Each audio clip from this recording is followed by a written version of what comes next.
Hey yo, this is Mr. Owen. Today, we're going to learn how to divide 820 by 9. First, let's identify our numbers. 820 is the dividend and 9 is the divisor.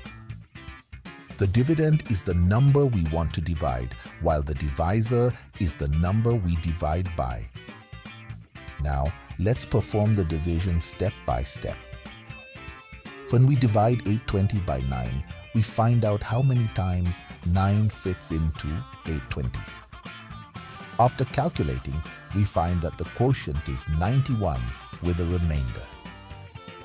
Can anyone tell me what the quotient represents? Great job, everyone. Remember, perfect practice makes perfect. Peace and success, yo. Period. Clock it.